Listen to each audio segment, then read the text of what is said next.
Assalamualaikum warahmatullahi wabarakatuh. Nama saya Cahaya Nika Permana dari kelas 10-3 absen 10. Pada kesempatan kali ini saya akan mempresentasikan mengenai peristiwa sejarah yang bersifat diakronik. Peristiwa sejarah yang akan saya presentasikan hari ini adalah peristiwa tanam paksa. Peristiwa tanam paksa ini berlangsung dari tahun 1830 sampai dengan 1870.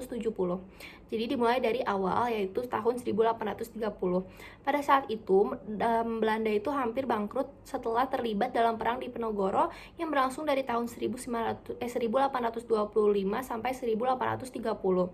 Nah, setelah itu kondisi itu tuh semakin parah setelah perang Belgia yang berlangsung dari tahun 1830 sampai 1831. Nah, untuk menyelamatkan negeri Belanda dari kebangkrutan, akhirnya Johannes van den Bosch diangkat sebagai gubernur jenderal di Indonesia.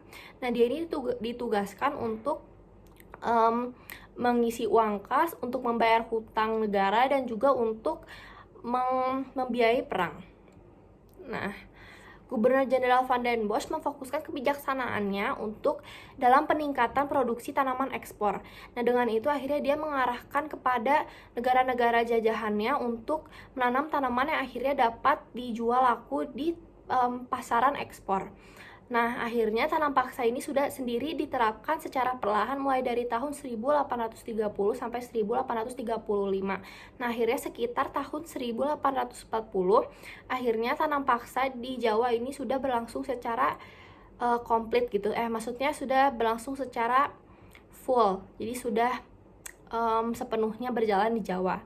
Nah, pada tahun 1843, padi pun dimasukkan ke dalam sistem tanam paksa sehingga akhirnya pada tahun 1844 di Cirebon itu mengalami kekurangan bahan makanan. Nah, setelah peristiwa tersebut antara tahun 1850 sampai 1860 muncul perlawanan dari negara Belanda ini sendiri. Contoh-contoh orangnya itu yang pertama ada L. Vitalis yang merupakan inspektur pertanian. Lalu selanjutnya ada Dr. W. Bosch yang merupakan kepala dinas kesehatan. Lalu selanjutnya ada W. Baron van Hovel yang merupakan kaum humanis. Nah, mereka ini menuntut untuk diberhentikannya tanam paksa. Nah, akhirnya sistem tanam paksa yang kejam ini dihapuskan pada tahun 1870. Nah, namun walaupun sudah dihapus pada 1870, tapi ternyata sistem tanam paksa yang di luar Jawa itu masih berkelanjutan sampai akhirnya berhenti pada tahun 1915.